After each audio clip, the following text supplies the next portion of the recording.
Alors, bonjour tout le monde. Bienvenue à cette 17e édition des ateliers conférences sur la transformation du bois. Mon nom est Denis Rousseau. Alors, au nom du CFQ et du comité organisateur, je vous souhaite la bienvenue. Et sans plus tarder, je vais passer la parole à notre animateur, modérateur, Simon Talbot. Simon, si tu veux bien nous faire les petites informations et la présentation de notre premier invité à ce deuxième bloc des ateliers conférences. Merci, Denis. Donc, bonjour à tous. Simon Talbot. Je suis de l'École de foresterie de Duchesnay. Alors, petite information comme telle, on a 3 panélistes, donc 3 conférenciers ce matin.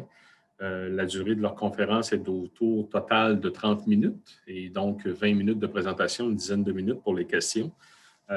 Pour les participants, bonjour à tous, bonjour à toutes. Donc, pour poser des questions, idéalement, il faut procéder avec la fonction Q&A.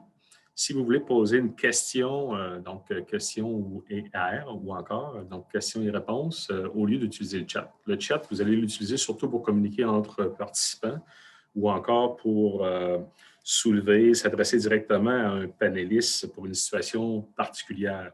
Mais si vous voulez poser une question à un panéliste ou à un conférencier, c'est préférable de le faire avec le Q&A parce que le fil de conversation va être beaucoup plus facile à suivre.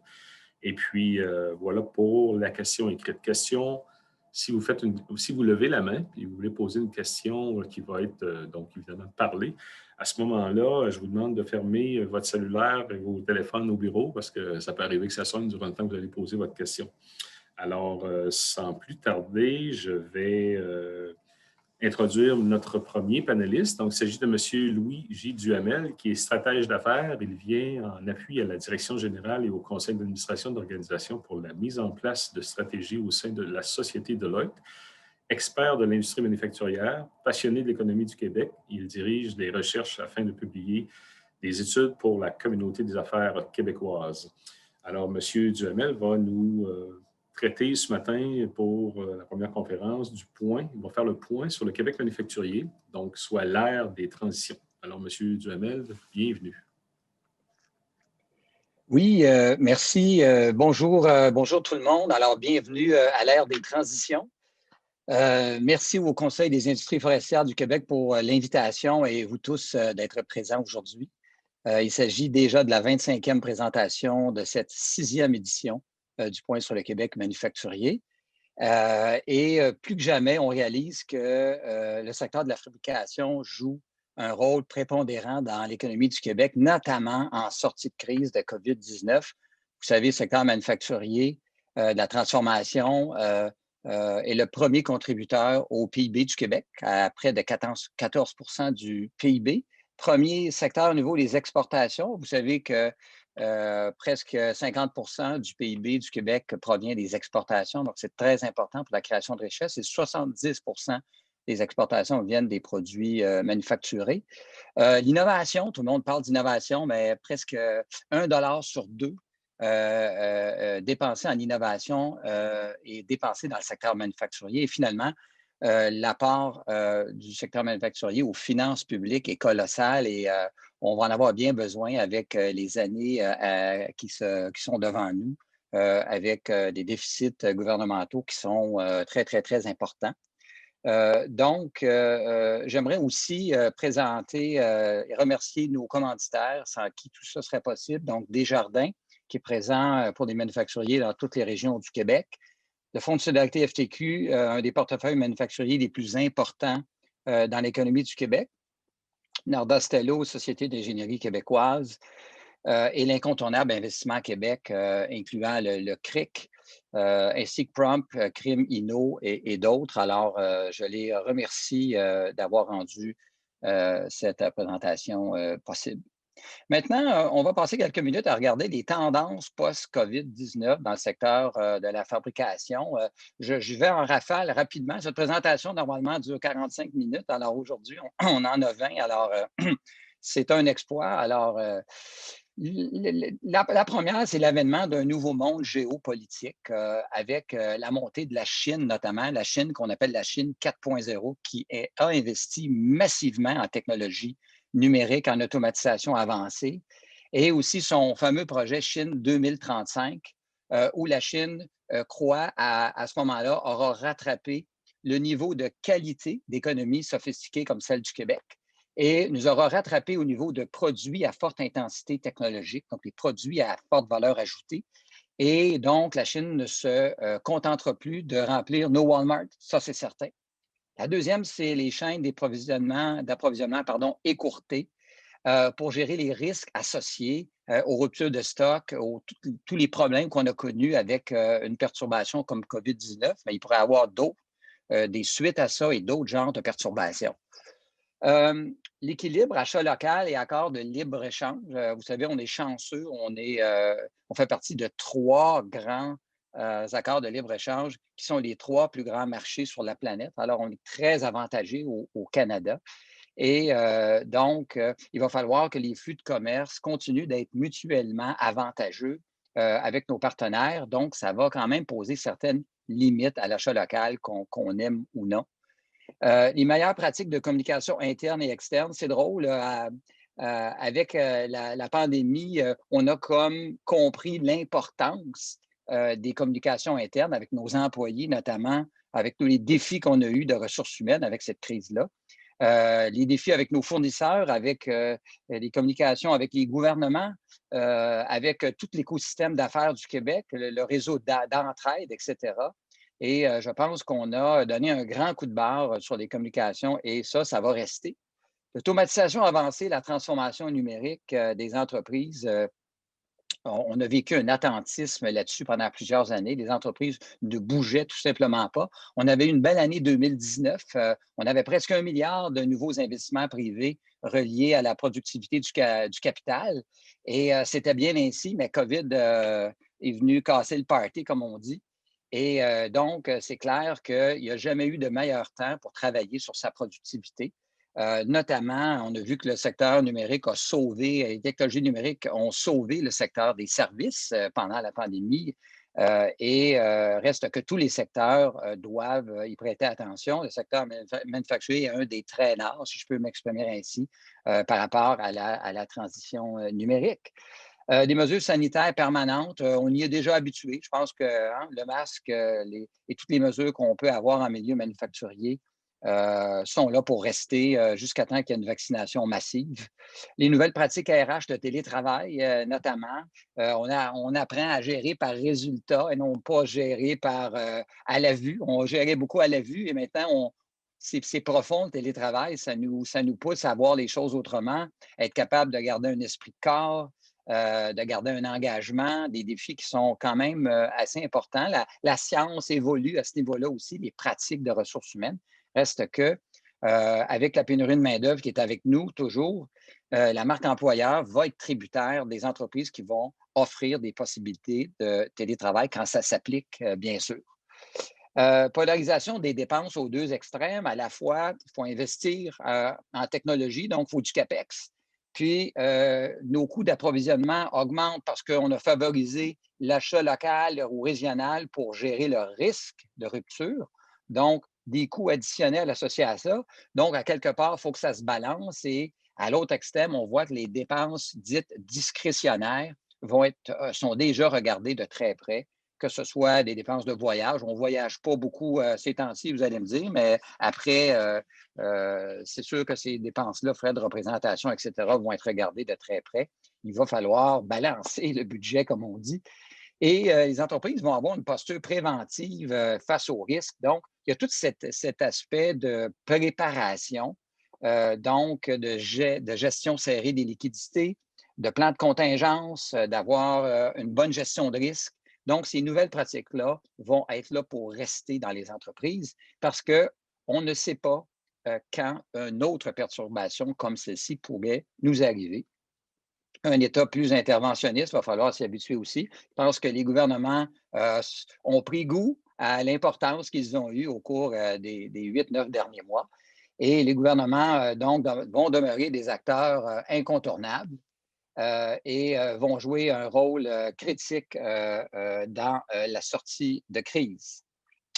Maintenant, sans plus tarder, je vous amène à regarder du côté des fameuses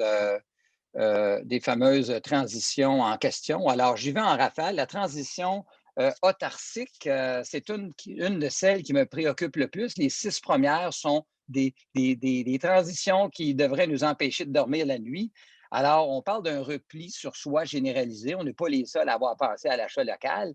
Heureusement, on a nos 3 accords de libre-échange, celui avec l'Europe, celui avec l'Amérique du Nord et celui avec le Trans-Pacifique, finalement.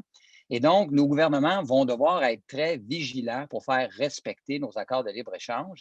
Et je suis sûr que le CIFQ y veillera grandement. Maintenant, les relations Canada-US seront plus cordiales, absolument, avec Joe Biden, mais le protectionnisme américain, va demeurer, c'est certain.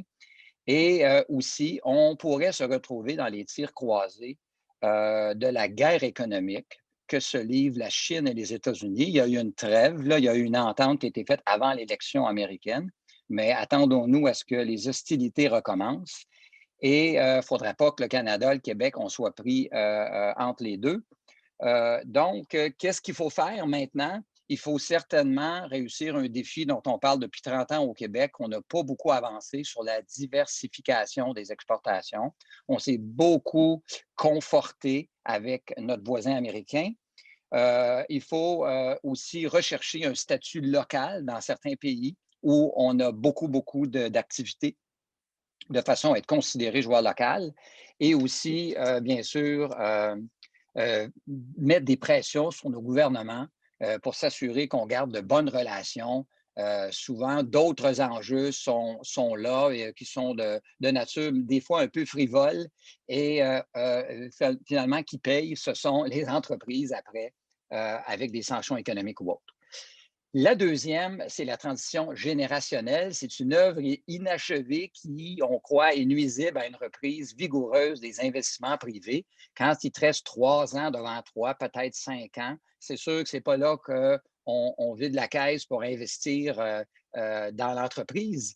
Et cette transition-là, elle n'a pas été faite vraiment dans les 15-20 dernières années dans le secteur manufacturier.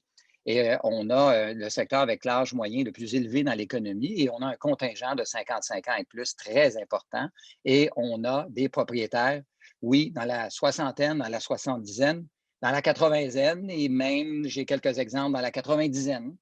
Alors, reste que nos COVID-19 aussi ajoute avec des entreprises qui sont fragilisées et ça a un impact sur les propriétaires potentiellement cédants.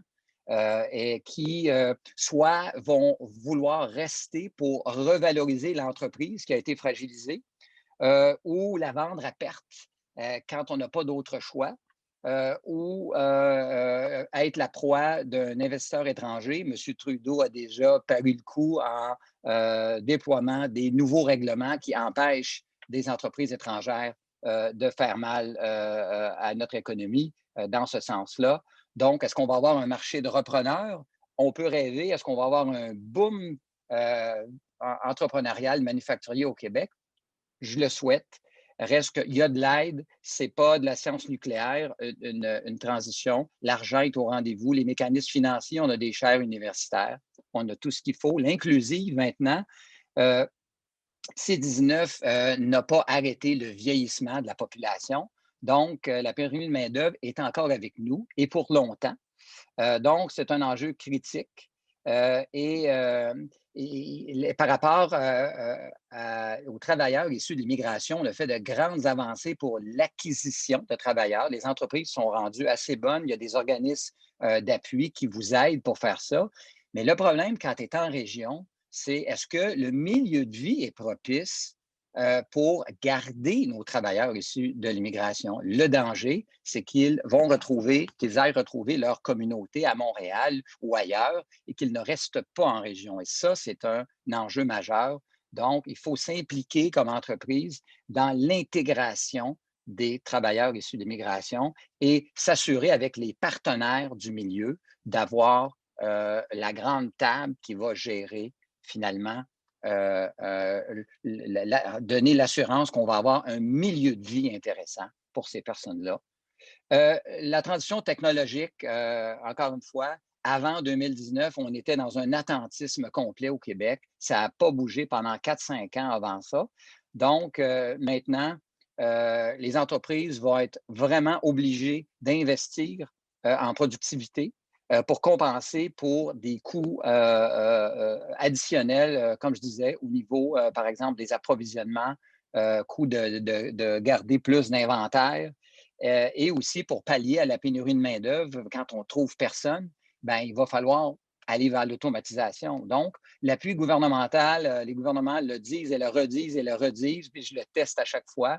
La volonté politique n'a jamais été aussi forte, même avec des finances publiques difficiles, pour appuyer les entreprises. Donc, c'est le temps d'investir. Ça paraît paradoxal. Il n'y a jamais eu un meilleur temps pour investir.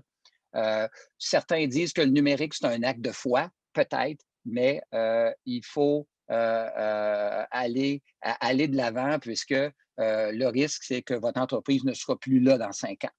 Finalement, la transition financière, cette transition technologique-là, amène une complexité énorme au niveau des finances. Donc, ça met beaucoup de pression sur donc, c'est difficile de calculer les coûts, ne serait-ce que les coûts de ces investissements-là. C'est difficile de voir le retour sur l'investissement, de comprendre le retour sur l'investissement. Et on doit s'attendre à des périodes de recouvrement du capital plus longues. Alors, ça amène, c'est certain, une pression énorme sur la fonction finance, mais il y a de l'aide pour faire ces fameux business cases-là qu'on a de la difficulté à faire. Et aussi, je vous parle de d'autres transitions. Les autres transitions affectent la fonction finance également. Je vais vous parler de la transition expérientielle où on s'en va vers l'économie de service. Les produits sont incorporés dans un service. Ça aussi, ça a une logique financière complètement différente et ça va mettre de la pression. Maintenant, la dernière, la préventive, celle-là, c'est comme je disais tout à l'heure, d'avoir une posture préventive, que les entreprises vont pouvoir avoir un système de gestion de risque, vont pouvoir faire une veille sur les tendances. Il y a des entreprises au Québec qui étaient, avec leur réseau de fournisseurs et leurs clients, avaient paru le coup là, sur le 13 mars, vous vous rappelez du jour fatidique du 13 mars, avaient paru le coup et étaient très au courant de ce qui était pour se passer 2 mois avant tout le monde. Alors, ces entreprises-là, souvent, s'en sont mieux sorties que d'autres et savaient même que leur secteur serait considéré essentiel, même si ce n'était pas clair, avant que le gouvernement avance. Alors, la veille est critique ici pour voir venir les coûts et développer des scénarios qui nous permettent de savoir exactement quoi faire lorsqu'une situation advient. Alors, voilà pour les 6 préoccupantes. Mais il y a des façons de s'en prémunir. Les transitions habilitantes, celles qui représentent des opportunités, la transition matérielle, notamment dans votre industrie, est majeure. La valeur ajoutée des produits est plus importante que jamais. Surtout, je vous parle que la Chine s'en vient jouer dans nos affaires au niveau de la valeur ajoutée.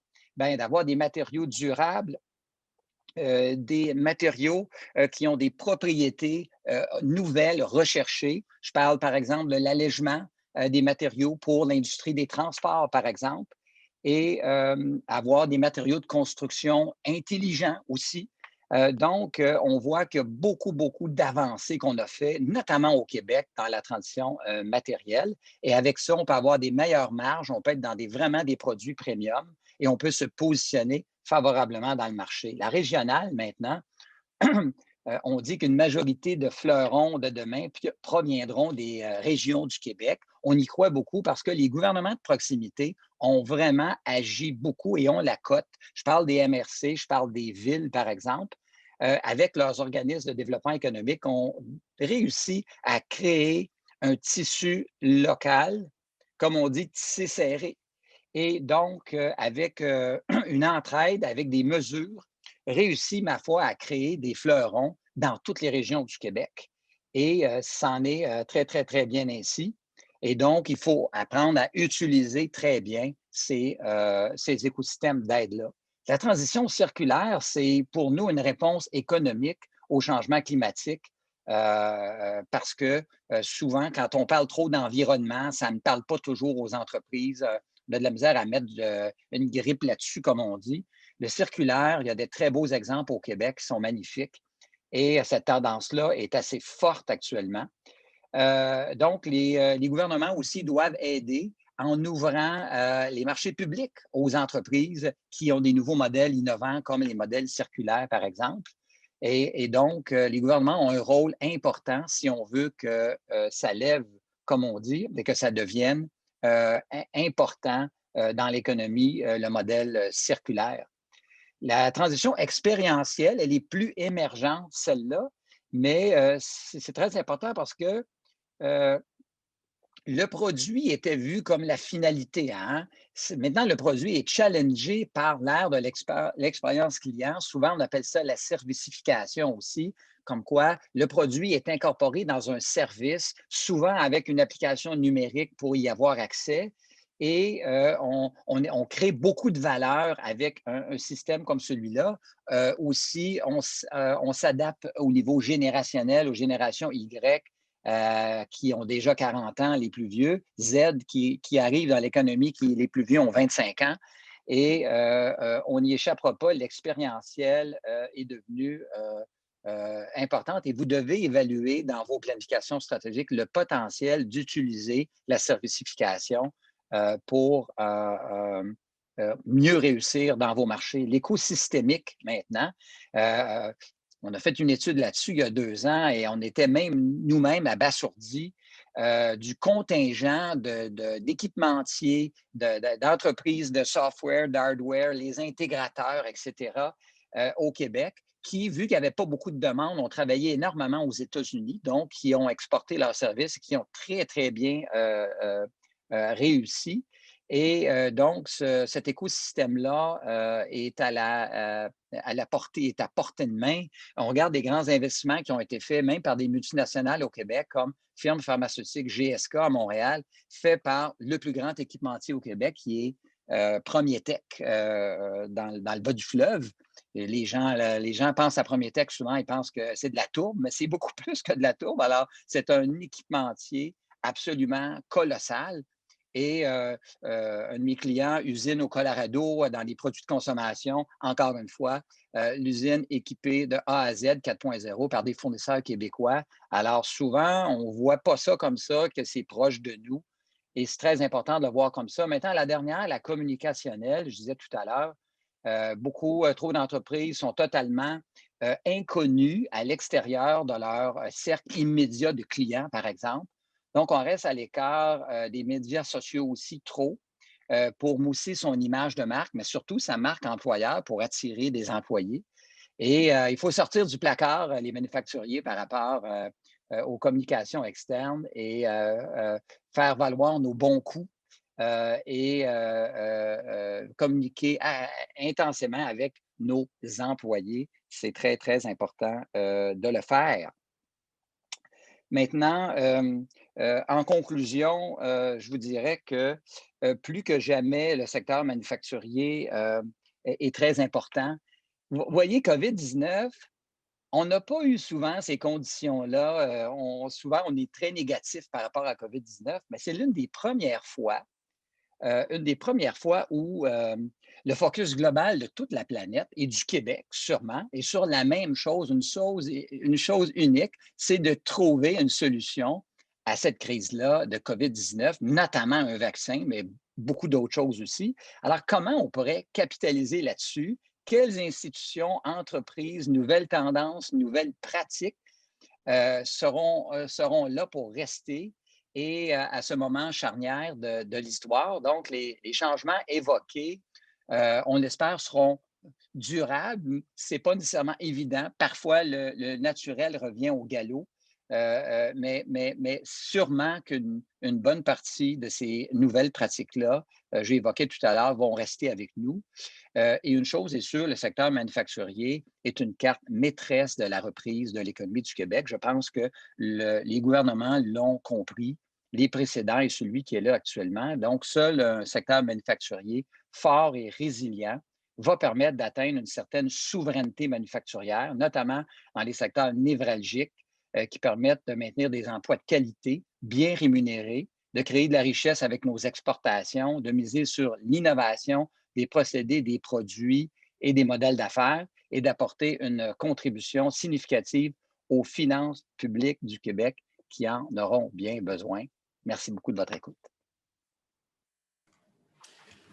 Merci beaucoup, M. Duhamel, pour cette présentation des plus intéressantes. Il y a peut-être des gens parmi les participants qui ont des questions qu'ils voudraient faire. À ce moment-là, je vous invite de lever la main et n'hésitez pas, profitez-en. Le panéliste va se faire un plaisir d'y répondre. Sinon, j'ai peut-être parmi les participants, il y a 62 participants branchés actuellement. Donc, des questions dans le Q&R, j'en vois pas. Puis, je n'ai aucune question non plus au niveau du chat, je crois. Il faut que je valide ça. Non, je ne vois rien.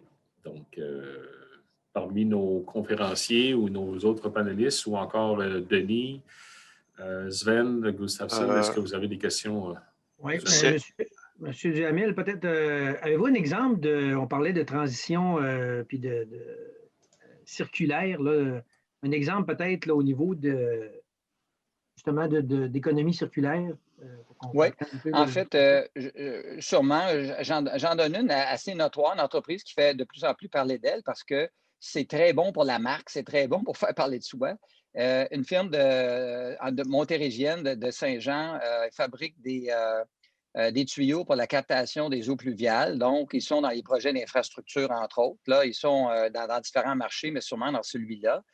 Et les tuyaux en question sont fabriqués avec des bouteilles de plastique, avec toutes sortes de rebuts. Ils consomment tellement de rebuts qu'ils sont obligés d'en importer un peu, mais ils achètent tout ce qu'ils peuvent acheter au Québec. Donc, ils nous débarrassent de tous ces rebuts-là. Fabriquent des tuyaux qui ont des propriétés qui sont maintenant reconnues, qui sont normées, et ils font tourner la boucle. C'est un modèle qui fonctionne très bien. Et souvent, ce que les gens de Circulaire me disent, ils disent, Louis, on a hâte d'avoir une prime au marché pour ça parce que même nos gouvernements, on revient toujours à ça. Le ministère des Transports, c'est peut-être le plus gros donneur d'ordre au Québec. Et souvent encore, les acheteurs ne sont pas encore là, ils sont encore. Puis le béton, c'est très bien. Je n'ai rien contre les équipements en béton, mais reste que souvent, ils sont dans leur tête, dans ce qu'ils connaissent, etc. Alors, il y a un petit peu de travail d'éducation à faire, mais il y a aussi des entreprises, parfois, c'est de la symbiose industrielle, comme par exemple les jus Loop que vous buvez, vous avez peut-être dans votre frigo. Bien, le fournisseur de fruits et légumes, quand les fruits et légumes arrivaient, ils les avaient pas shippés à temps. Qu'est-ce qu'ils faisaient avec ça? Ils jetaient ça ou ils compostaient ça. Alors maintenant, eux autres, ils achètent tout ce qui est le jour même n'a pas été shippé, puis rapidement, ils fabriquent les produits qui sont et qui ont une durée de vie plus longue. Alors, c'est fantastique parce que ici, le rebut ou ce que l'autre n'utilise pas devient la matière première de l'autre. Alors, ça, c'est un autre exemple. Alors, il y a de plus en plus d'exemples. Ça devient. Michelin est en réflexion là, sur les pneus recyclables qui pourraient. Vous ne les achèteriez pas comme consommateur dans votre voiture. Vous pourriez simplement peut-être avoir un frais annuel ou un frais de location. Puis, Michelin reprend les anciens pneus, les recycle. C'est déjà dans les cartes. Donc, il y a toutes sortes de nouveaux modèles qui vont venir avec ça, qui vont aider la planète, puis que ça va être de la bonne business. Parce que moi, tu sais, souvent, les gens disent l'environnement, c'est un coût. C'est un coût. Les gens, c'est triste, ils voient ça comme un coût. Mais quand tu commences à parler de business, un modèle d'affaires qui pourrait te démarquer, là, les oreilles s'ouvrent toutes grandes, puis les entreprises disent hey, ça m'intéresse de regarder ça. Puis là, en même temps, ils font un bon geste de l'environnement, tout le monde est content. Très bien, merci. Sven, tu as une question, je crois. Non, je pense que M. Bruno, Sébastien Bruno, qui avait levé la main.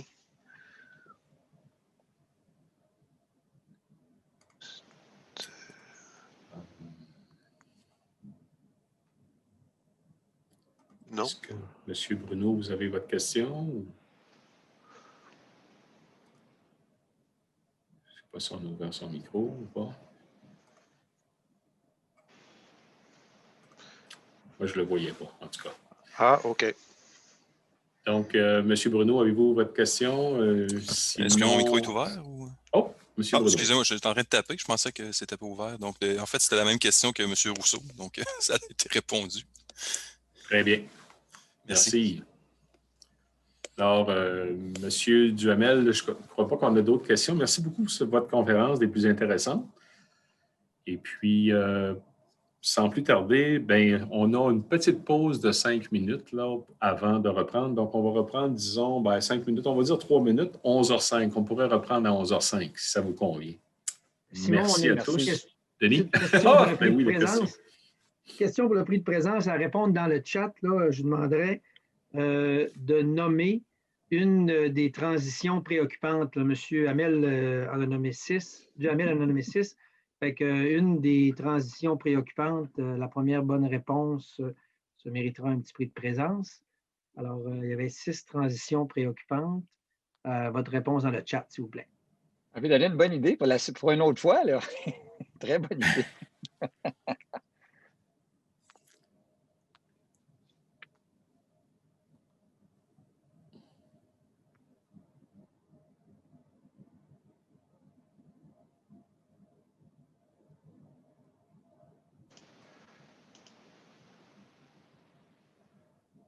Ah, Denis, on a des premières réponses.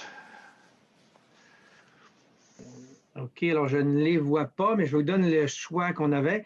Alors, on avait autarcique pour l'accès au marché, générationnel, inclusive, technologique, financière ou préventive. Est-ce que, moi, je ne vois pas passer le chat, Nathalie. Toi, est-ce que tu peux nous... On a Alain Gingras, générationnel, que j'ai vu, 11h03, immigration région, transition Oui, alors circulatoire. générationnel, c'est une bonne réponse.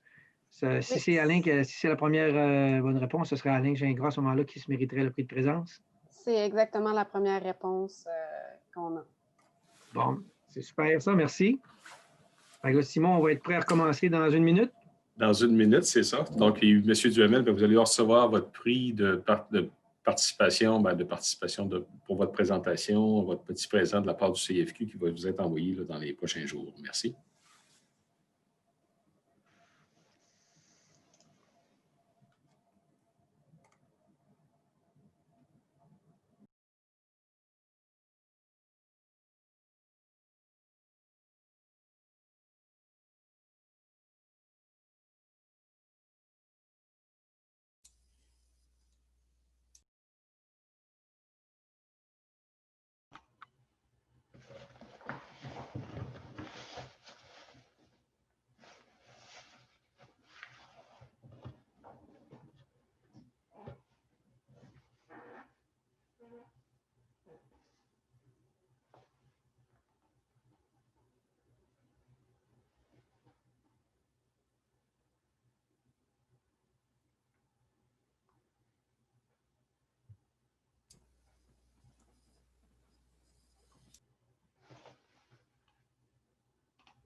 Donc,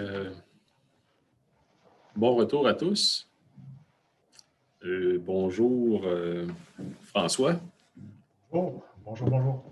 Donc, écoutez, à tous nos participants, je ne sais pas si tous sont de retour. Toi, François, c'était correct pour on a fait notre check-up la semaine dernière, fait que tout est correct pour ta présentation fonctionnelle. Oui, vous m'entendez bien.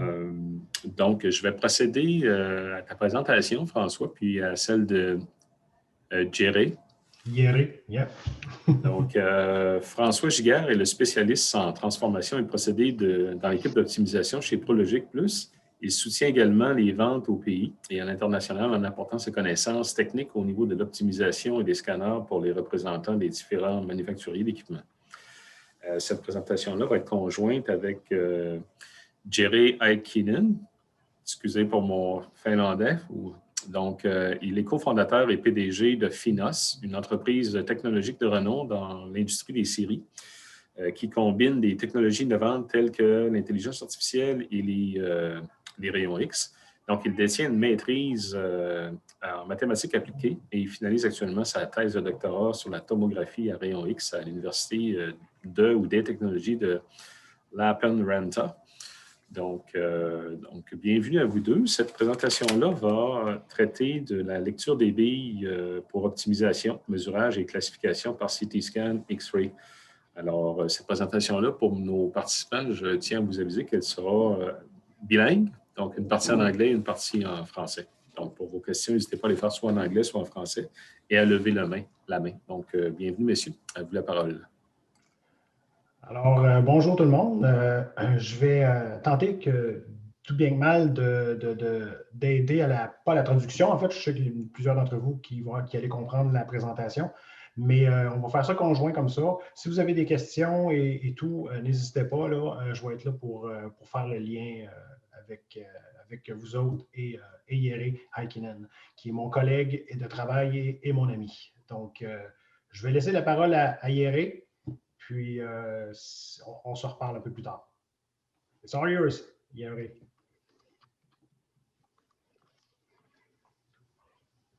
Okay, hello everyone.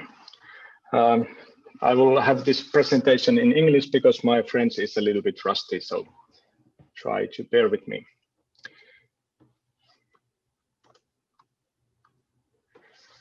Okay, I will begin with introducing Finos and Prologic, which is our distributor in North America. Then I will give some concrete examples on how logs are sorted with X-ray in Scandinavia. And then lastly, I will present some results on recent developments on X-ray-based traceability and Sawmill AI. We are located in Lappeenranta, Finland. At the moment, we are a team of nearly 50 professionals, of which 85% holds a university degree.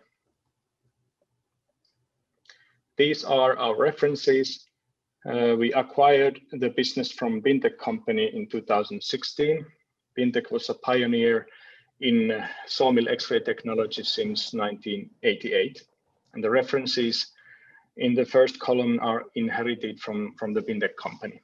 Since then, we've installed over 40 systems in the Nordic countries. And recently, Metsä Fibre company introduced to build the world's most modern sawmill, which produces 750,000 cubics of pine products in a single saw line. And currently, the X-ray technology is becoming a standard in Scandinavia. For example, over 60% of all sawmill logs in Finland is scanned by our X-ray scanners. And surprisingly, the X-ray technology is not just for the big sawmills. Over 20% of our customers are producing less than 100,000 cubics. This is a picture taken of our Fusion scanner during installation.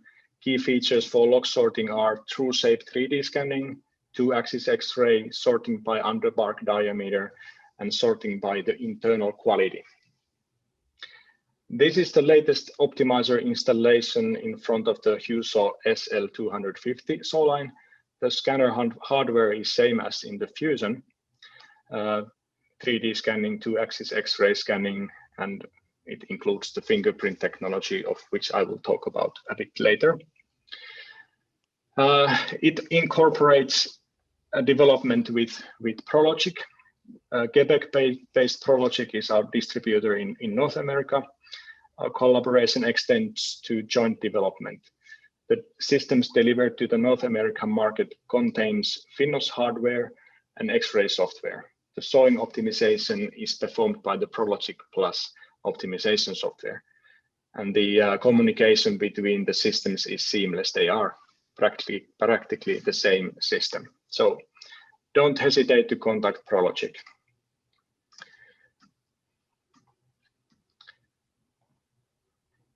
And then I will now talk about the log sorting in North Europe, just to give an example how things are done here. I will go through some real case examples on using the Finos Fusion log scanner and about the impact on the sawmill's profitability using the scanner. In the Fusion system, we have ready-made sorting templates for lamina sorting, for example, which are products with high strength grade. And the Europeans are selling these for Japanese market, for example. And according to the European standard, the strength grade number, the C value is determined by the required breaking strength of a board. And we have several customers using the C24, C30 sorting with very good experiences. The new thing here is that the sawmill can pre-select the correct logs to the strength class and reduce a lot of waste, because most of the boards are from C24 log, have a C24 grade. And then we have a so-called roofing pattern, which is a German product in a German market. The strength requirement is that every 1 meter piece of a batten should hold 100 kilos point pressure without breaking. And one of our customers wanted to enter the batten market. The first trials with random sorting without X-ray had only 16% of yield, and it didn't make any sense to try to produce the product. And then we started to do some research on the problem and created new sorting rules, new algorithms based on X-ray. And in the end, we got the yield up to 84%.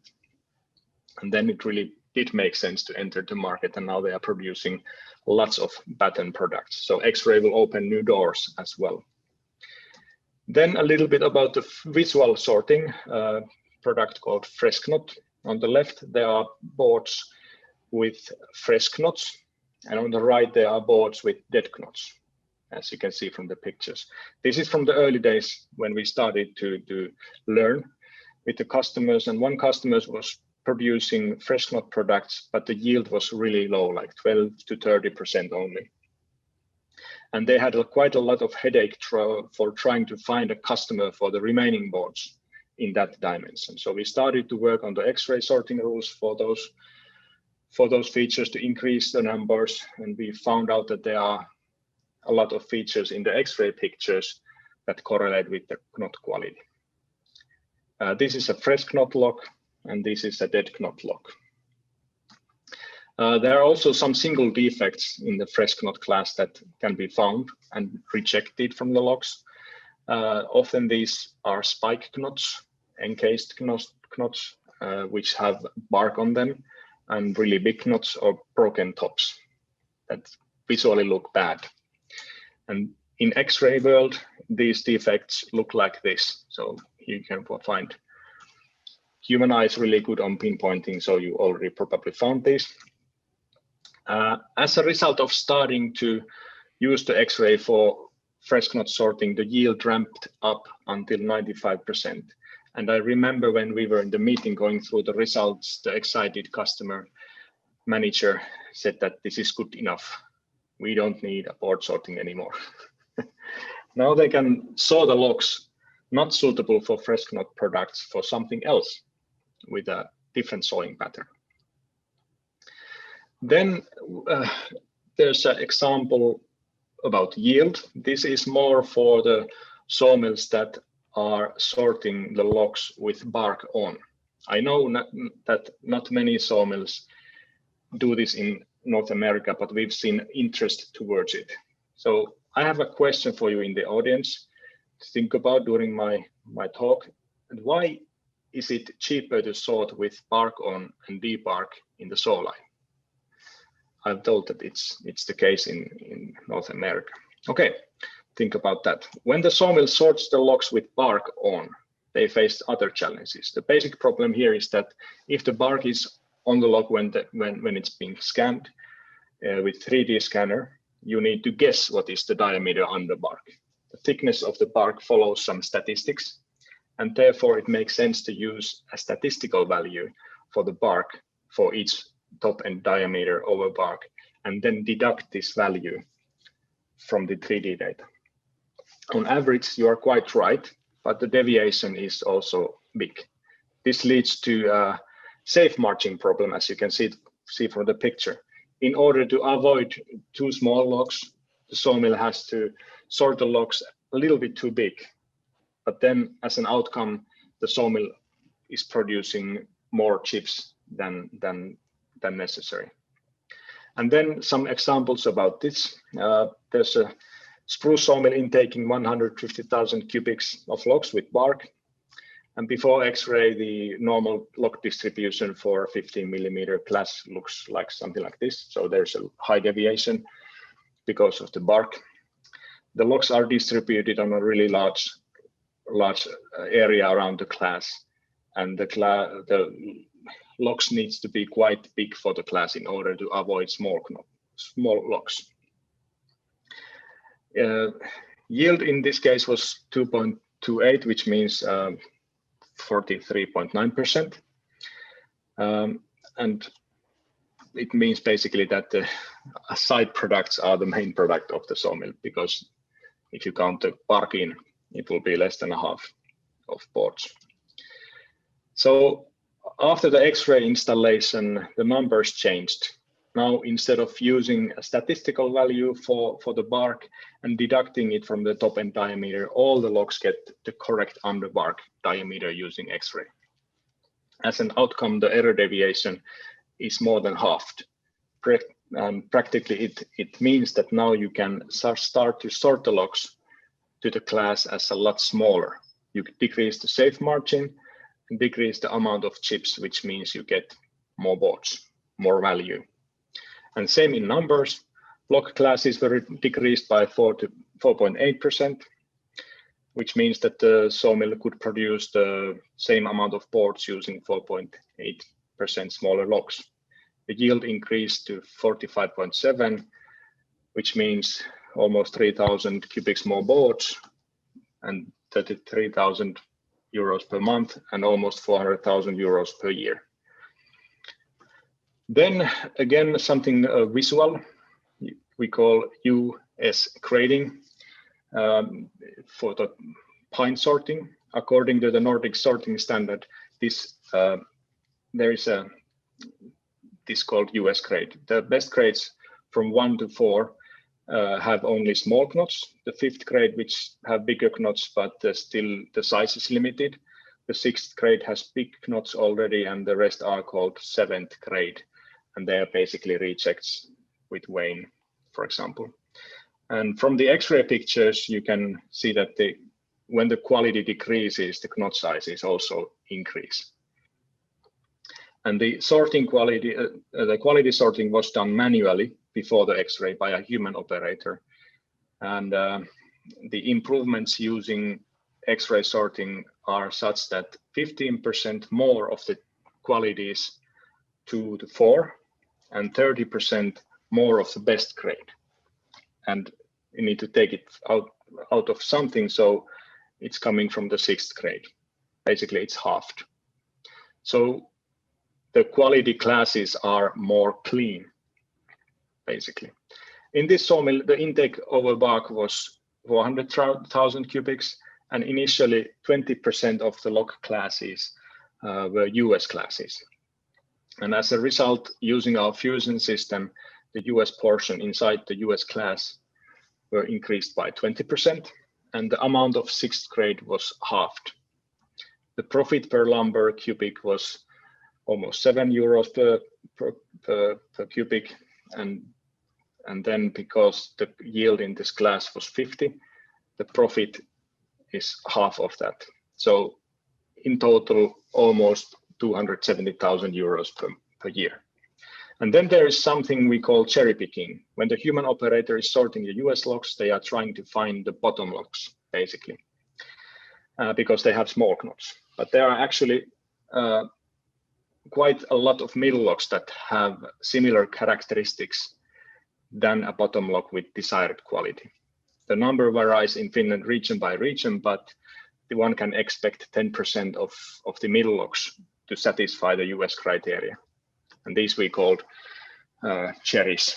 And that's something you can get as a bonus on top of everything. So in total, almost 350,000 euros per year. And then we have components based on several internal features, knot-free areas, annual ring widths, hardwood, that are basically impossible to find without X-ray. And then the controlling of the system is done by using the historic data.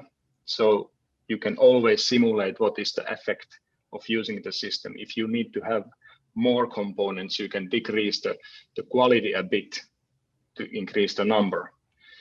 And this is the way to always find the second best. If you want to have more of the quality, then you need to find the second best always, not to get a random quality, to mix the qualities. And then you will always see, before making the change, you will always see what is the effect in the same dimension class.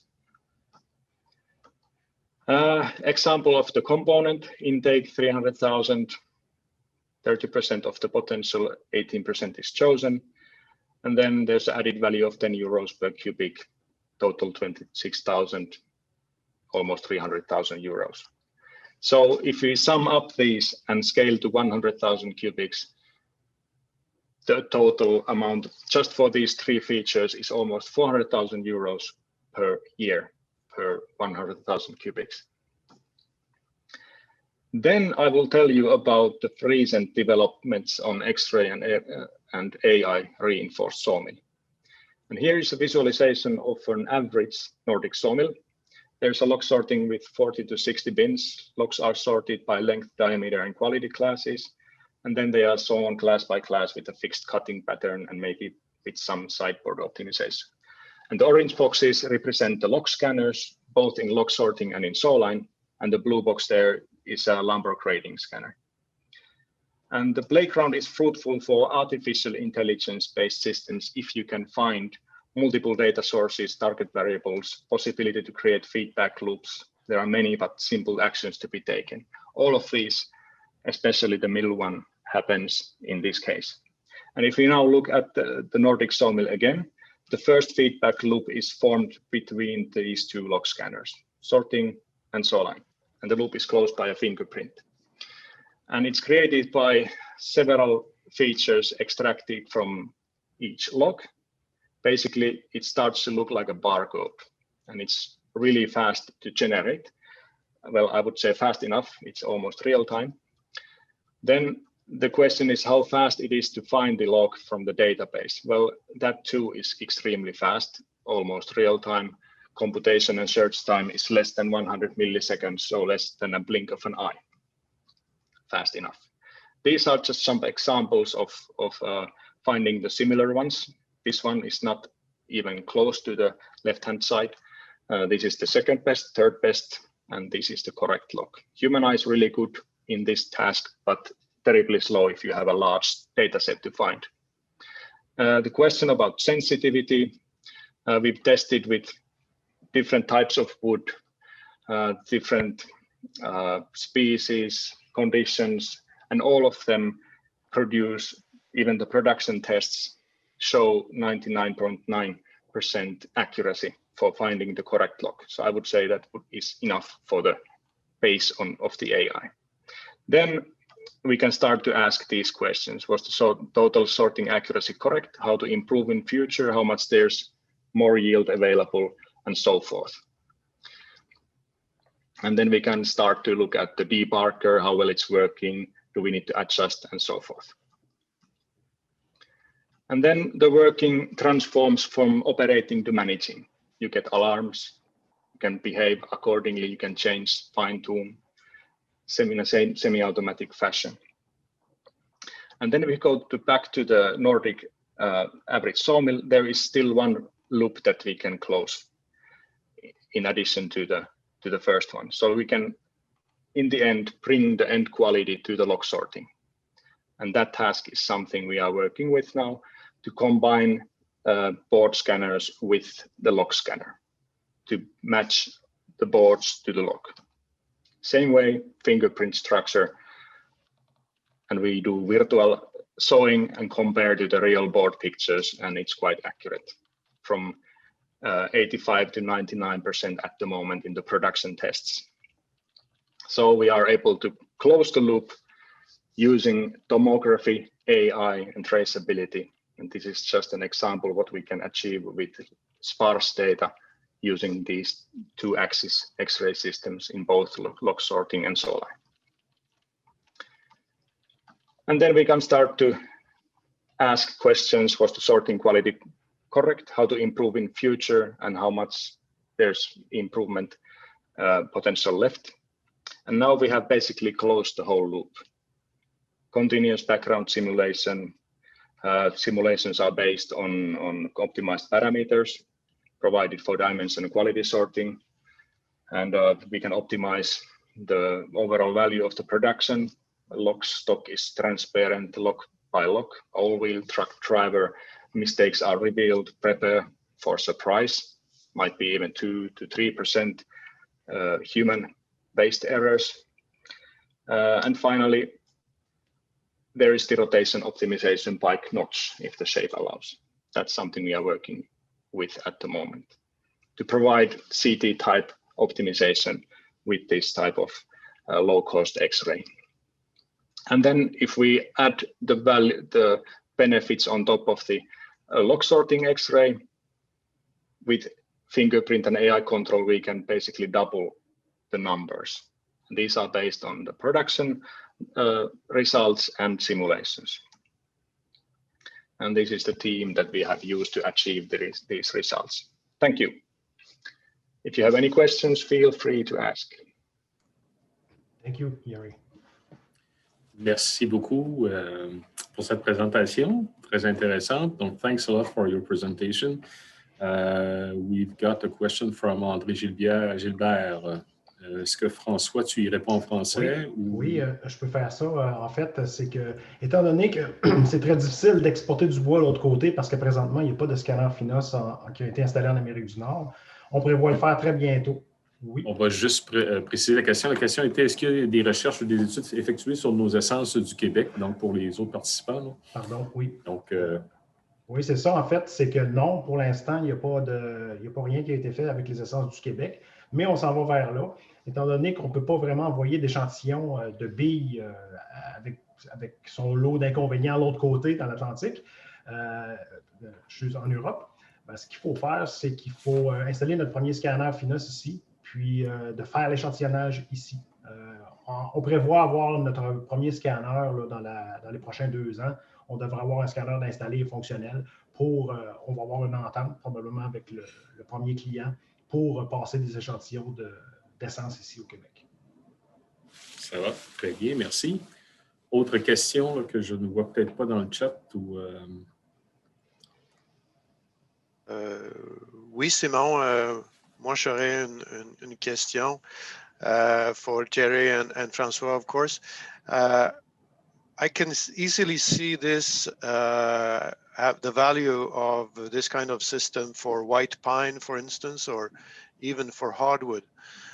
But François, where do you see the main advantage of such an equipment in a typical SPF mill? En français, or in English or French? Let's go in French for all. Yes. OK. Whatever. En fait, c'est que la première chose que je vois, moi, c'est la qualité des billes au niveau de la pourriture. Quand on va classer les billes selon une certaine qualité, en fonction de la pourriture, en fonction des défauts internes, ben, on est capable d'augmenter la productivité d'une ligne de sciage. Disons, pour une ligne ici en batch, disons d'avoir une qualité, tu sais que tu as une qualité, que tu n'as pas de défaut, ben, on augmente de façon importante la productivité de l'usine. Ça, c'est la première chose que je vois. Ensuite de ça, il y a aussi détecter les billes qui ont du MSR.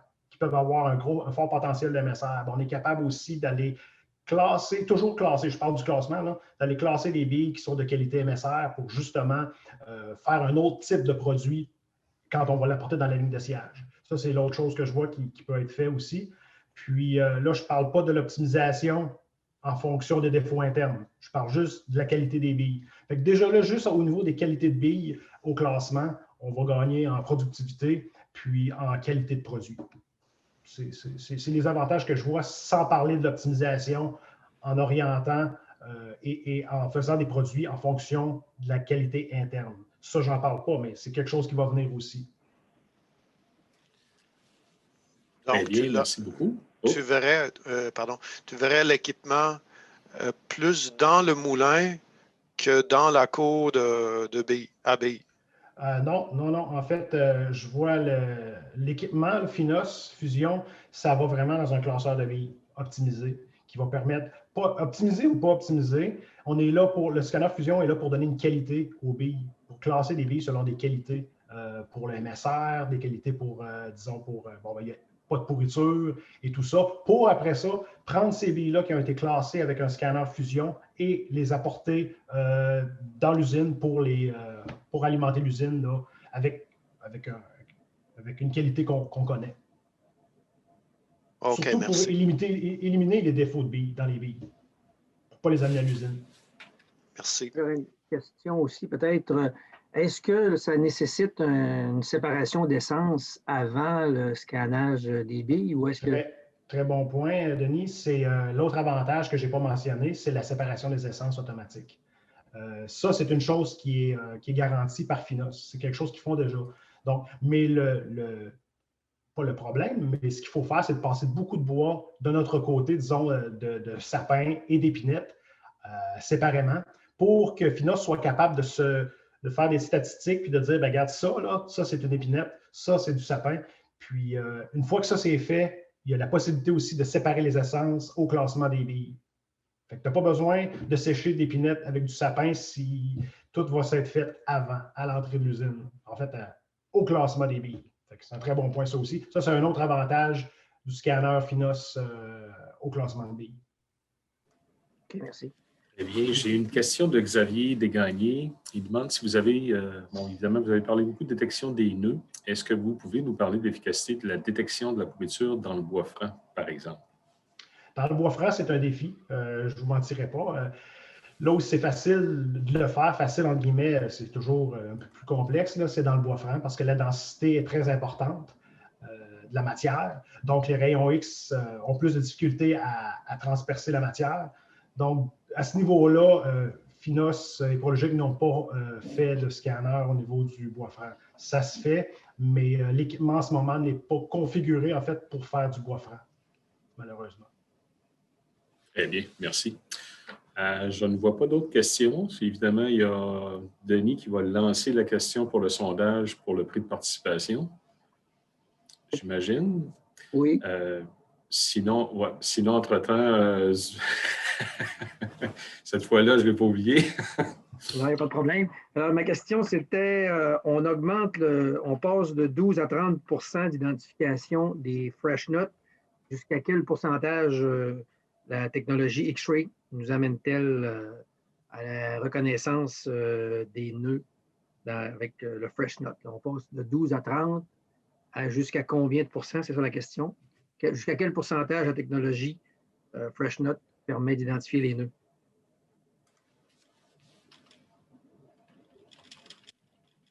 Vous pouvez répondre dans le chat.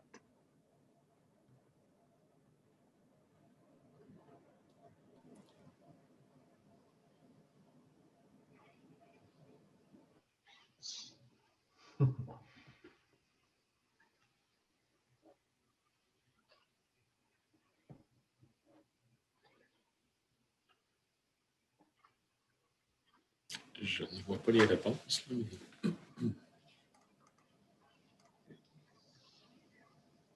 Ah. On commence à avoir des réponses, Denis. 50 85 95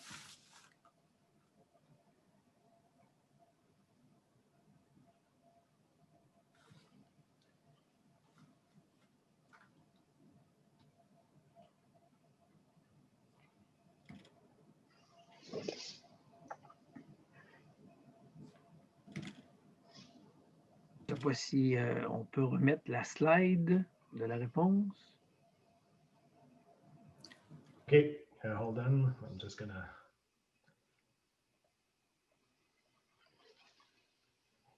Yeri, could you show up your slide where you mention the increase in yield for the fresh and dead nuts?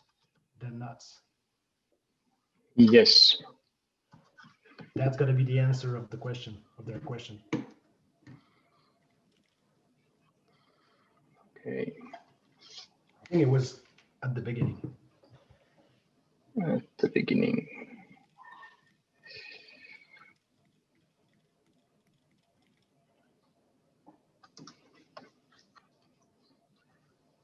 So which part? If you go a little bit previous than this one. On l'a eu, la réponse. Okay, scroll down. One more. There you go. Voilà. Thank you. Donc, on passe de 12 à 30 à 95, qui était la réponse. 95 La prochaine, un autre petit coup. Just one more slide, Yeri. Again. Ah, no. On l'a vu pourtant. Ah, oh, yes, there you go. There you go. There you go. Okay. Et voilà. C'était la réponse, 95 Parfait, merci Simon. Merci. Thank you, Yeri.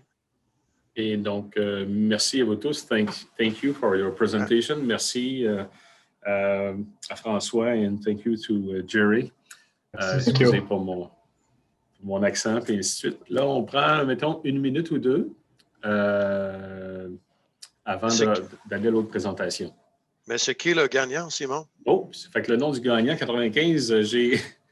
En fait, ça va être le plus près, qui est Patrick Leblanc à 87. Ah, OK. Parce que c'était Denis qui avait marqué 95. D'accord. Lui, il avait la bonne réponse. Ça va. Fait qu'on... Je laisse 1 minute ou 2, puis après ça, on reprend. Le temps que les participants aillent chercher un autre café ou un verre d'eau. Donc, à plus tard ou à tout de suite.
Bonjour à tous. Bon retour. Les pauses sont écourtées un peu, mais ça donne le temps à distance des fois d'en prendre un petit peu. Donc, on va compléter ce troisième bloc de ce matin avec David Gould du groupe BID Group. Il va nous traiter d'égouttage de bois brut et plané. Ça va être un 2 pour 1. Il va également mentionner le code d'Irving-Ashland. Donc, David Gould, bienvenue. Il est vice-président ingénierie pour BID Group, travaille dans l'industrie des équipements de siège depuis plus de 25 ans déjà. Et il a contribué au succès de BID Group en occupant différents rôles liés au design, à la fabrication, à l'installation en usine et à la mise en marché d'équipements, et en tant que support technique, puis gestionnaire aux ventes. Alors, David, bienvenue et bonne présentation. Alors, merci.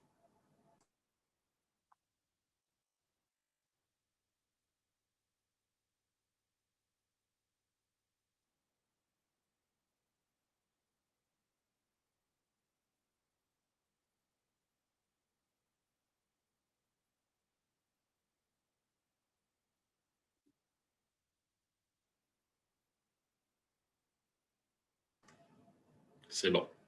C'est bon. Alors, bonjour à tous. Merci de tous être là aujourd'hui. On va essayer de faire ce cours parce que c'est un cas qui pourrait être discuté pendant toute une journée, mais on va essayer de s'en tenir à l'essentiel. Tout d'abord, ce qu'on veut dire par le 2 dans 1, c'est que il y avait un besoin qui nous avait été illustré, demandé quelquefois dans le marché où est-ce qu'on avait des opérations qui étaient en dessous du 100 millions de PMP annuel, puis qui voulaient simplifier leurs opérations. Ils disaient, y aurait-il un moyen de baisser mon coût unitaire de transformation pour mon usine? Souvent, ce qui revenait, on opère deux opérations sur le site pour le traitement des planches à l'égouttage, tant le bois vert et le bois sec. Puis tout ça, ça nous a amené à une réflexion qui a débuté bien avant la réalisation de ce projet-là, mais plus tard, il est arrivé l'opportunité où est-ce qu'on a pensé que ça serait une belle opportunité pour ce client-là parce que le matriciel du projet démontrait que c'était pas mal en ligne avec ce qui avait été développé comme concept. Ce concept-là, nous, il était cher à l'interne, cher à notre cœur parce qu'on trouvait que c'était en lien avec la mission et les valeurs de l'entreprise, que je vais vous parler un petit peu plus tard. Puis, l'originalité du design, on l'a finalement finalisé avec J.D. Irving pour le projet de redémarrage ou de reconstruction de l'usine d'Ashland. Et puis, c'est là qu'on a pu appliquer le concept du 2 en 1. Et puis, par la suite, je vais vous parler aussi brièvement la deuxième génération ou régénération de ce concept qui était innovant-là, qui est un projet qui est en réalisation présentement chez Bois Libre. Donc, quand je vous parlais tantôt de la mission, c'est que chez BID Group, on a la mission, je vais juste faire une pause. Nathalie, comment je fais pour me débarrasser de...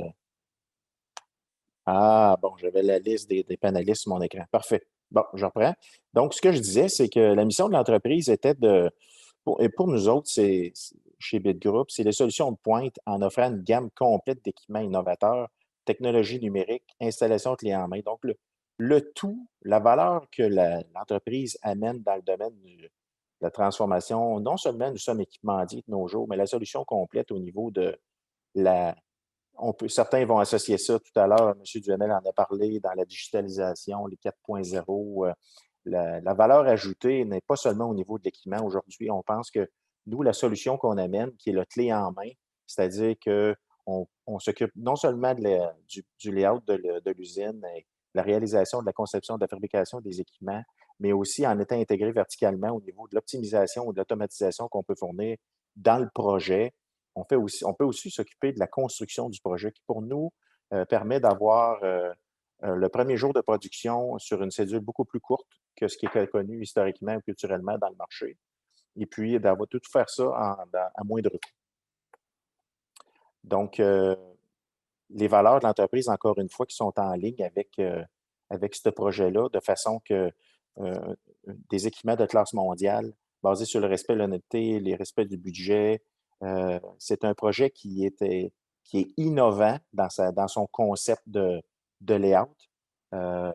Je vous ai parlé tout à l'heure du projet clé en main, qui est très disruptif. On se plaît à l'être et à l'être le mieux possible, c'est-à-dire d'apporter des nouvelles façons qui changent la culture de notre domaine. Notre approche clé en main, c'est pas des choses qui s'étaient fait déjà dans le passé de cette façon-là. Et puis, on est bien fiers de ça. Ça nous a amené dans l'entreprise à développer une nouvelle profondeur de technologie aussi, et puis de savoir-faire. Donc, je vous fais un petit prémisse sur le projet d'Ashland qu'on a fait avec J.D. Irving. La prémisse était qu'il y avait déjà eu une usine qui avait été située sur ce site-là. Tout avait été désaffecté.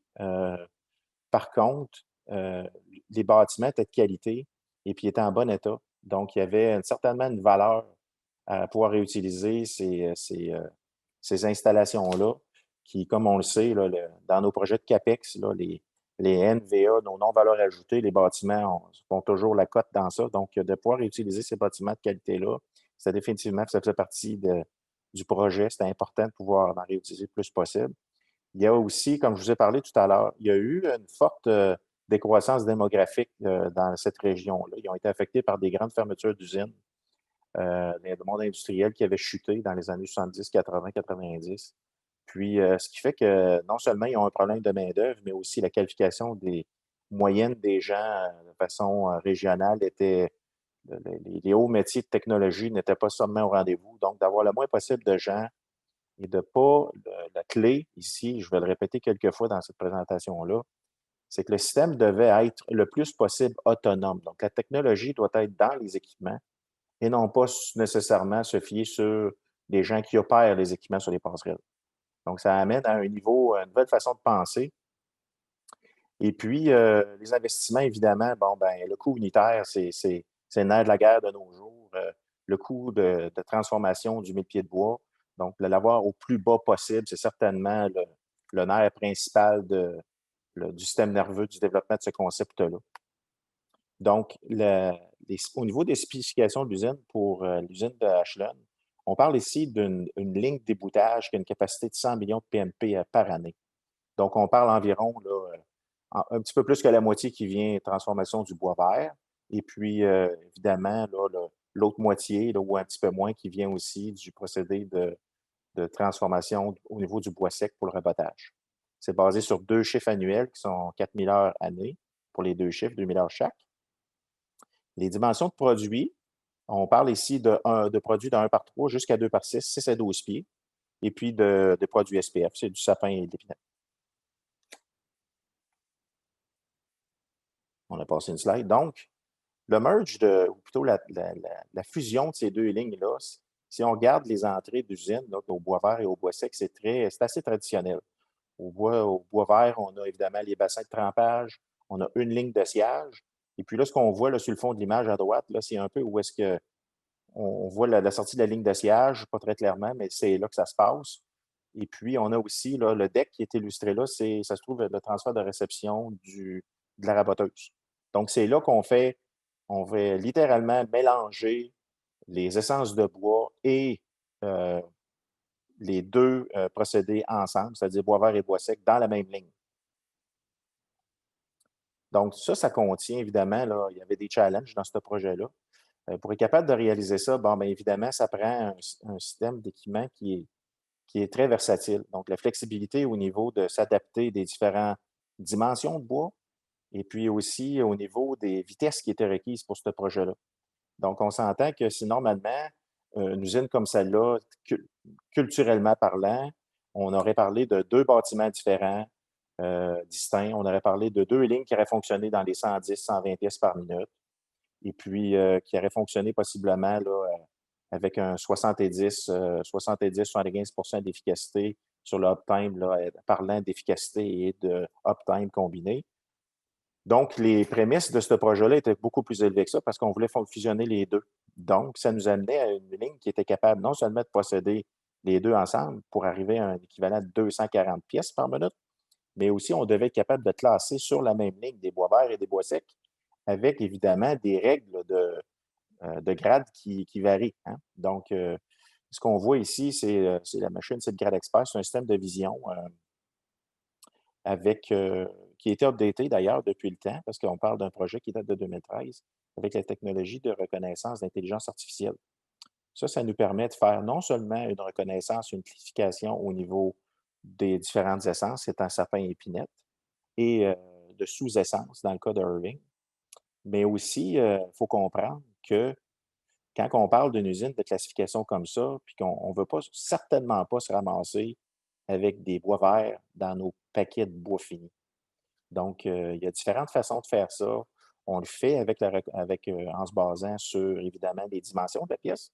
Un 2 par 3 ou un 2 par 4, c'est quelques millièmes, évidemment, qu'il y a sur la différence au niveau dimensionnel, mais aussi au niveau de la lecture d'humidité des pièces, que ça doit être fait. Donc, tout ça, ça nous a amené, évidemment, là, à apprendre beaucoup de choses. On était prêts pour ce projet-là, mais ça a vraiment amené cet équipement-là à un autre niveau. D'être capable de tout faire ça à des vitesses de 240 pièces par minute, c'est une belle réalisation qui nous a amené plus tard à l'appliquer dans d'autres domaines, d'autres applications. Ici, ce que vous voyez, évidemment, on essaye de tout combiner ensemble. Donc, c'est un classeur avec un système de gestion des cases. Le classeur, par design, comment je dirais, il y a une partie de ces cases qui sont désignées, qui ont une conception qui permet une manutention des pièces, de gestion des dimensions de paquets qui sont différentes entre l'usine de bois vert et de bois sec à travers la même machine. Donc, on a des cases qui sont désignées pour du bois vert, on a des cases qui sont désignées pour du bois sec, mais tout ça, ça passe à travers le même groupe de chaînes. Donc, on a vraiment, c'est un classeur. Le Sorter Manager gère tout ça comme si c'était un classeur. Par contre, ce que ça permet, encore une fois, c'est que tout ce qu'on voit là, c'est géré par un seul opérateur. Donc, on a, dans cette usine-là, on a un total de 6 opérateurs sur les passerelles. Ça combine les opérations d'entrée de bio, de sciage, d'entrée de paquets de bois sec, la gestion de la ligne de trimeur et des 2 empileuses et des 2 systèmes de baguettes. Parce que ce qu'il faut comprendre, c'est qu'on a ici 2 empileuses distinctes, une pour le bois franc, une pour le bois sec et une pour le bois vert. Certains vont peut-être se demander pourquoi on a 2 empileuses. Ce volume-là, on pourrait certainement passer ça dans une empileuse, mais le challenge, la décision s'est principalement prise sur le fait au niveau des latages. Évidemment, le requis de bois qui doit passer au séchoir, l'espacement et les dimensions de latte, ça rend le processus beaucoup plus simple et beaucoup plus facile au niveau de l'opération, d'avoir 2 systèmes séparés au niveau du latage. Dans cette option-là, client, évidemment, on parle d'une ligne de bois de 12 pieds. Donc, l'option de coupe en deux n'a pas été retenue, ce qui fait plein de bon sens. Mais évidemment, c'est une option qui est disponible sur d'autres dimensions de bois, comme au Québec, ici qu'on verrait dans le 16 pieds, ou comme on a fait dans des systèmes plus au sud, dans le bois de 20 pieds. J'ai déjà couvert la partie empileuse. Donc, ce que ça nous amène dans le bilan du projet. Bon. Le projet, dans son ensemble, c'est qu'on a un seul bâtiment. La ligne de sciage et la raboteuse, d'ailleurs, dans le layout de l'usine, sont installées une à côté de l'autre dans le même bâtiment. Ce qui a permis une réduction des besoins de main-d'œuvre. Parce que, comme je vous ai dit tout à l'heure, on a 6 opérateurs qui opèrent ça, toute l'usine, par chiffre, mais on a aussi une réduction du nombre d'équipements. Donc, moins d'équipements égale moins d'entretien. Moins d'entretien, moins de bâtiments d'entretien. Tout ça, ça a permis de réduire de façon significative le nombre d'employés qui étaient requis pour opérer une opération de transformation de cette dimension-là. Maximisation des équipements, c'est surtout aussi par l'utilisation. Donc, si on avait 2 lignes d'ébouteurs, ben c'est comme si on avait 2 opérations distinctes avec un doublon d'opération. Puis souvent, le système de rabotage va fonctionner environ avec 15-20 moins d'utilisation que les opérations de sciage dues au volume diminué par le trim loss. Donc ça permet vraiment une maximisation du taux d'utilisation d'équipement. Tout ça, ça fait qu'on met, encore une fois, bottom line, on baisse le taux unitaire de transformation de notre bois. Donc, réduction de la maintenance globale, des coûts de chauffage, évidemment, qui, dans ce cas-là, faisaient bien aussi parce que dans l'opération du séchoir, bien, ça permettait d'éliminer puis de garder de réduire le nombre de séchoirs actifs, qui faisait que parce qu'on avait on avait un bâtiment de moins chauffé, bien, la bouilloire demeurait adéquate malgré l'augmentation de la quantité de bois qui allait être séché par rapport à l'opération de sciage qui était sur le même site auparavant. Donc, encore une fois, c'est une réduction du coût unitaire pour la transformation.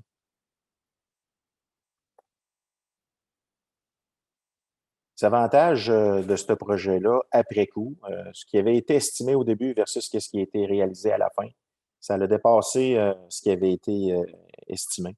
Donc, les résultats, on parle ici d'une économie là, de 10 à 15 millions. Exemple, qu'on irait avec certains barèmes là, pour répéter ce type de projet-là. On parle d'une réduction de 10 à 15 millions en économie sur l'investissement CAPEX initial.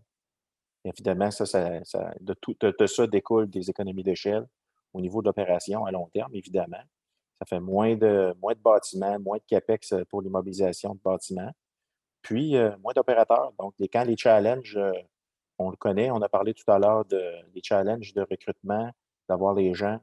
Donc, c'est correct d'avoir différentes options, mais moins on en a, c'est évidemment que ça nous permet peut-être d'avoir des gens de meilleure qualification.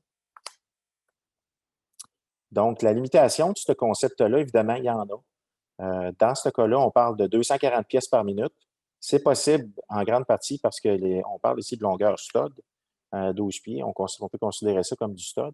Si on avait des bois qui devaient circuler à 16 pieds ou à 20 pieds, bien, ça serait plus difficile de réaliser ça à 240 pièces par minute.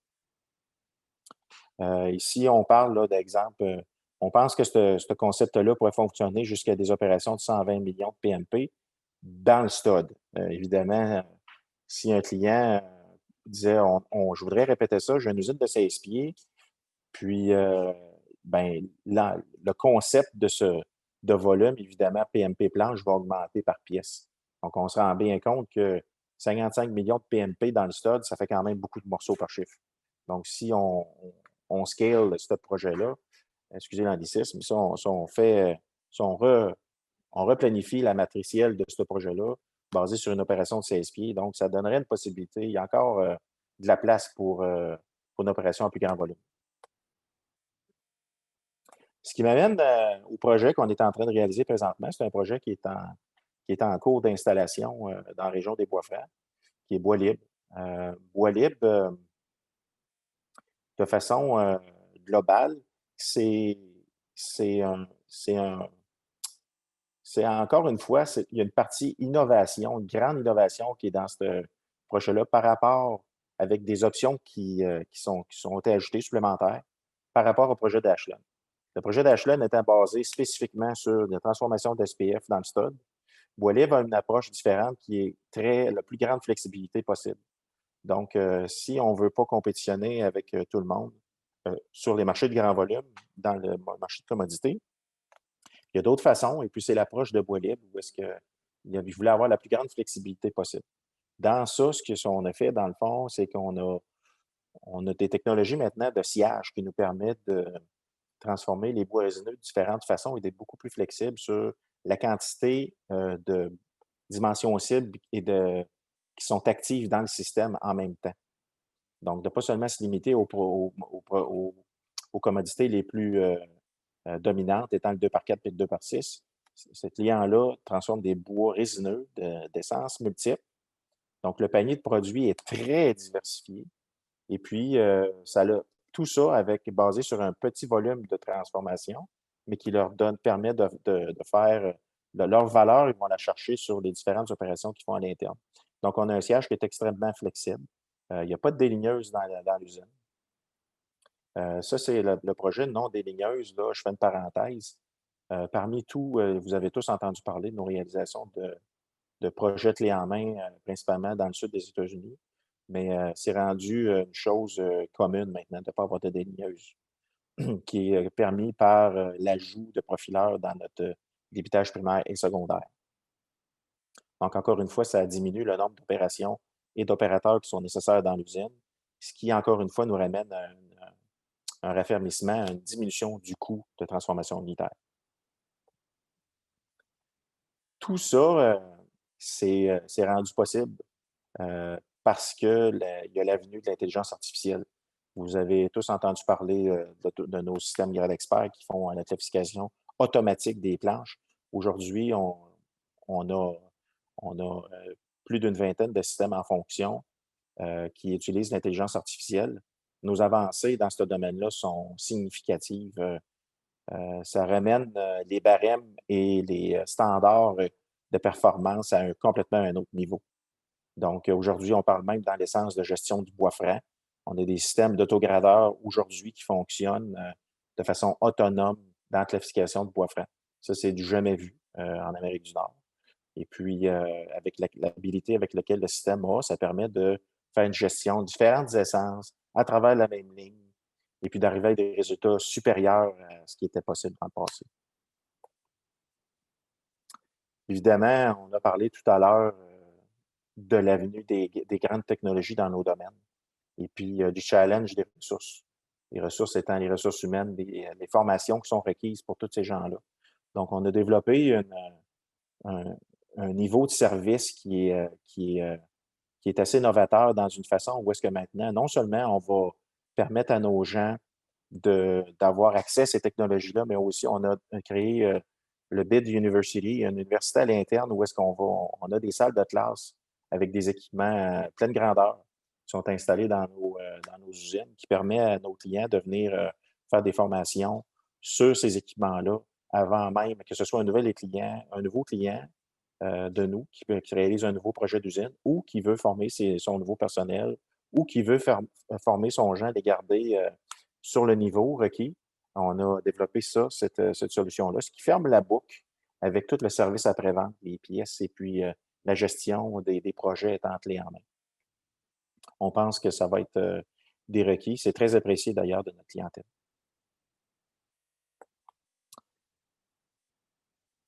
Ça fait le tour pour moi. Est-ce qu'à ce moment-ci, on a des questions? J'ai vu porter l'écran quelques fois. Actuellement, je ne vois pas de questions sur le chat, mais... Ça fait beaucoup de débit, beaucoup d'informations en pas long, là. J'ai peut-être mes collègues qui en ont. Oui, j'aurais une question, David. Le projet LIB, très intéressant. Peux-tu parler un peu le type de produit? Est-ce que c'est plus des produits d'apparence, un mix d'essence de bois comme, je ne sais pas, pruche, pin rouge et d'autres? Ou... Évidemment, le client a sa recette et puis qui est développée dans le matriciel de développement du projet. On parle principalement pour l'instant, de produits résineux, de SPF. Mais ça sera pas seulement, il ne s'attaque pas seulement au niveau du bois de commodité, 2x4 et matériaux de construction. On y va aussi, ils ont à l'intérieur de l'opération d'SPF, il y a des opérations je pourrais appeler de seconde transformation qui vont se faire. Je ne développerai pas en détail sur ça aujourd'hui, mais ce qu'il faut retenir, c'est que c'est un client qui va passer principalement du SPF et puis qui va s'attaquer au marché de commodité, mais qui va compétitionner une partie des revenus communautaires de cette usine-là. C'est basé sur des opérations de seconde transformation, des produits cibles moins communs. OK, merci. Merci. Donc, les participants, n'hésitez pas, vous pouvez lever la main, poser une question directe, des questions de précision, des interrogations. Il n'y a pas de mauvaises questions. On dirait que vous êtes pas mal gênés. Habituellement, il y avait Anonymous qui intervenait, mais là, c'est sûr, c'est dur d'être anonyme avec votre caméra. Au pire, n'ouvrez pas votre caméra. Sinon, si je n'ai pas de questions pour David à seul autre, il y aurait la question, évidemment, de sondage via Denis pour le prix de participation. Oui, alors moi, ma question, c'était dans le procédé 2 en 1, là, bois sec, bois vert, que David nous a présenté, quelle est la vitesse maximale pour du 1 par 3 jusqu'à 2 par 6? Donc, le nombre de pièces minutes maximales du procédé. Alors, je vois déjà des réponses apparaître à l'écran. Ça a été retenu, puisque 240, en effet, c'était la bonne réponse. Alors, le projet permet 240 pièces minutes là, dans 1 par 3 à 2 par 6. Nathalie va nous dire qui est le gagnant, là, mais ça flash, le chat est parti en peur. Oui, la première réponse que je vois, c'est Martin Patry, donc qui aurait répondu le premier avec la bonne réponse. Félicitations à tous. Il y a plusieurs qui ont été attentifs. Il y a plusieurs réponses. J'ai même une question pour toi, David, de la part d'André Gilbert. Il dit, est-ce que ce concept serait-il possible pour une capacité annuelle de 130 millions de PMP? Dans le bois de CSP, c'est ce que je comprends. C'est pas précisé, mais j'imagine, André Gilbert, j'imagine que c'est Boissaco, là.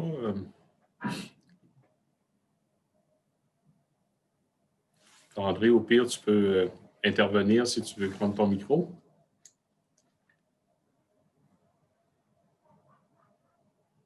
De toute façon, mettons qu'on considère que je peux répondre tout de même basé sur l'information de CSP. Dans le CSP, on pousse les limites réellement. On pousse les limites basées sur 2 chiffres. Évidemment, sur 3 chiffres, ça serait possible. Mais sur 2 chiffres, on pousse les limites du possible. OK. Ça va. Merci. J'ai Martin Patry. À quel endroit les pièces de bois sec sont-ils estampillées?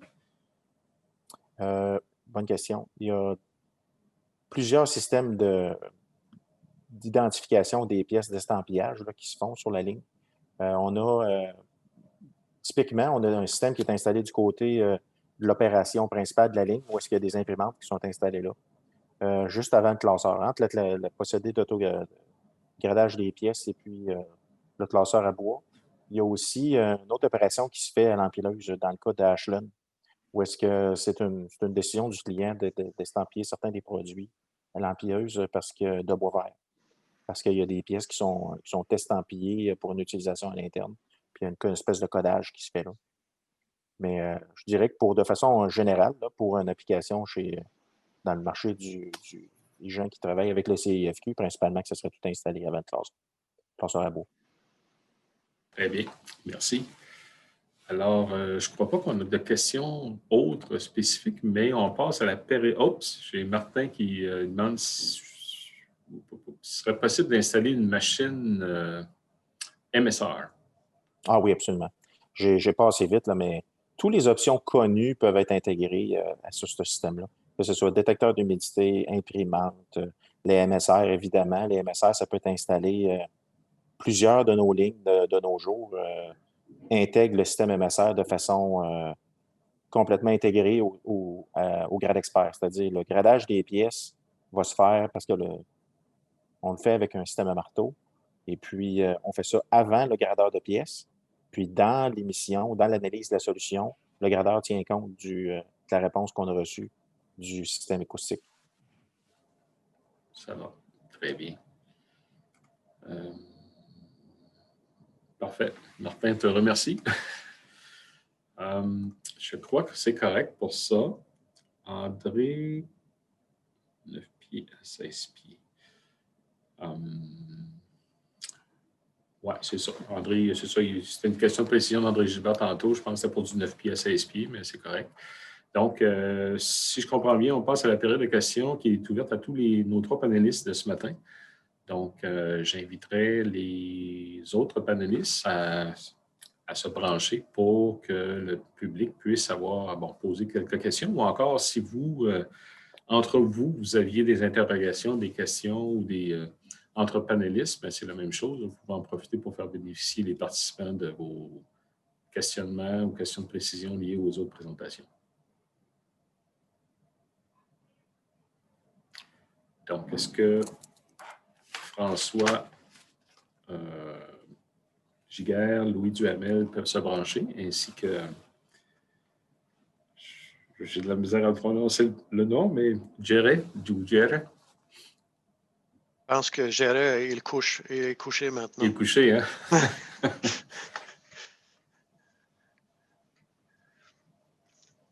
Alors, je ne crois pas qu'on a des questions. Je ne sais pas si, Denis, toi, tu vois, ou Sven, vous voyez des questions. Là, des mains levées, je n'en ai pas vu à date. Je ne sais pas s'il y en a eu, Nathalie. Mais, non, pas de main levée. Et je constate que certains de nos panélistes nous ont quittés pendant les autres présentations. Donc, ça va. Donc, à ce moment-là, Denis, veux-tu, ou encore Sven, as-tu une question pour quelconque avant de donner le mot de la fin? Si on est déjà rendu là, mais... Ou un dernier prix de participation, Denis? On va aller regarder ça pour cet après-midi. Mais non, je pense que si les questions peuvent continuer sur le chat, mais on va clore le bloc à ce moment-ci puis reprendre cet après-midi à 15h. 15h30, hein, cet après-midi. Oui, on a une petite question qui est apparue dans les questions-réponses. Oui, Alain Gingras. Donc, peut-on répondre au questionnement du présentateur de Finos sur le tri de billes écorcées versus non écorcées? Mais sauf que peut-être que François n'est pas là. Je ne sais pas. Oui, je suis là. OK. La question, je ne suis pas certain de la comprendre. Est-ce qu'on peut reformuler? Alain Gingras, peux-tu préciser tes questions? Donc, peut-on répondre au questionnement du présentateur de Finos sur le tri de billes écorcées versus non? C'était ça ce qui est écrit. Juste peut-être clarifier un peu peut-être qu'on va permettre à Alain d'ouvrir son micro. Je ne sais pas trop. Non? Oups. Oui, en fait, le monsieur nous a parlé des avantages et inconvénients de trier. Et puis, il nous a dit d'y penser. Puis, je ne sais pas s'il a conclu, ça m'a peut-être échappé, mais il y avait un avantage, un versus l'autre, ou des pour des contre. Puis, je voulais faire le tour de la question seulement. OK, oui. Yeri n'a pas donné sa réponse, en fait.